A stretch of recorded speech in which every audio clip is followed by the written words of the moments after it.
Hello and welcome back to 64 Squares Official. Today we analyze a fascinating rapid game from Super Rapid and Blitz Croatia 2026 in Zagreb. Playing white is Grandmaster Anish Giri, one of the world's leading grandmasters known for his positional understanding and opening preparation. And playing black is Grandmaster Praggnanandhaa, India's young superstar and one of the most dangerous rapid and blitz players in the world. So let's go move by move and understand the ideas behind every stage of the battle. Playing with white, Giri goes for d4 and d5. Both players stake a claim in the center. Now c4 and e6. The queen's gambit structure appears. Black supports the d5 pawn. Knight to f3 and knight to f6, natural development from both sides. Now g3, Giri enters the Catalan opening, planning to fianchet to the bishop. Bishop to e7 and bishop to g2, and both side castle on the king side. Both kings will soon be safe. Now c6, Praggnanandhaa reinforces the center and prepares queenside development. Now queen to c2, supporting e4 ideas and eyeing the king side. Now b6, black prepares to develop the bishop to b7. Now rook to d1. The rook supports the d pawn and controls the open file. Knight b to d7. Black develops while keeping options flexible. Now bishop to f4. The bishop becomes active and pressures the center. Knight to h5, attacking the bishop, a typical move challenging the bishop. The bishop goes c1, the bishop retreats rather than exchanging. Knight h to f6, the knight returns after forcing the bishop to lose time. Now b3, preparing bishop development. Now bishop to b7, the bishop finds a strong diagonal. Now knight to c3, more development and central control.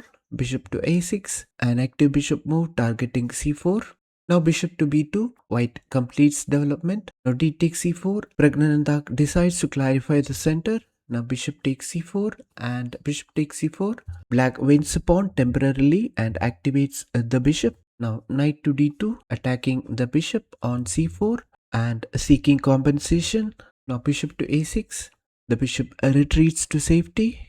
Now bishop takes c6 and attacking the rook on a8. Giri recovers material by grabbing the c6 pawn. Now rook to c8, attacking the bishop. Black immediately gains activity against the bishop. Now bishop to f3. The bishop retreats while maintaining influence. Now b5, preparing for b4 ideas. Black begins expanding the queen side. Now a3, preventing b4, preventing further expansion and preparing a queenside stability. Now queen to b6, pressure increases along important diagonals and files. Now queen to b3, white protects weaknesses and centralizes the queen.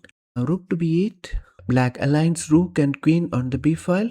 Now knight d to e4, an active centralizing move. Knight takes e4, Praggnanandhaa reduces white's central influence. Now bishop takes e4, white recaptures naturally. Bishop to b7, the bishop returns to a powerful diagonal. Now bishop takes b7, Giri exchanges bishop. Now queen takes b7, the queen recaptures and becomes active.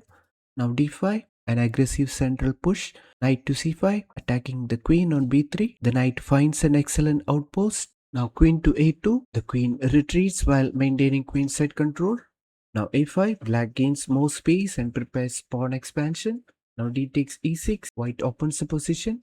Now f takes e6, black accepts double pawns but gains open lines and activity. Now rook a to c1, a critical mistake by Giri. White focuses on activity instead of dealing with black's growing queenside pressure.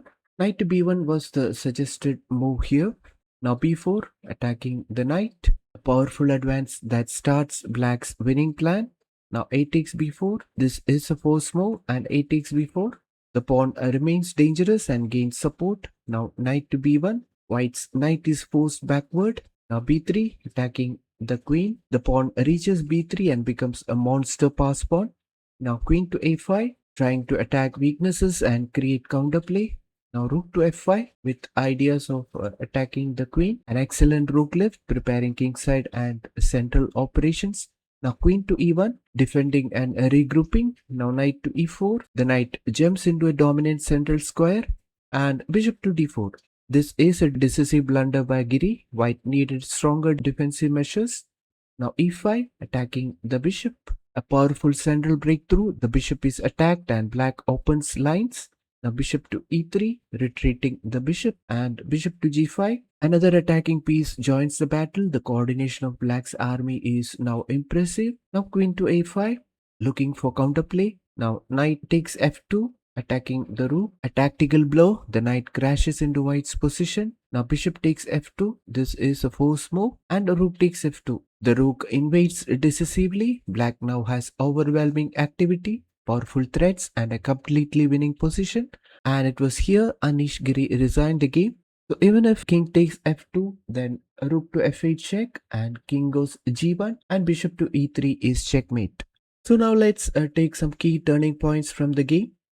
Rook a to c1 allowed black's queenside pawns to become extremely dangerous. This was on move 26, and on move 28, b3 created a powerful pass pawn, and bishop to d4 on move 31 was the decisive mistake, and knight to f2 on move 33 finished the game with tactical precision. Praggnanandhaa demonstrated excellent strategic understanding, gradually increasing pressure before converting his advantage, precise tactical attack. If you want to see more chess analysis, do like, subscribe and follow for more Grandmaster game analysis and chess content. So that's it for today. See you in the next one.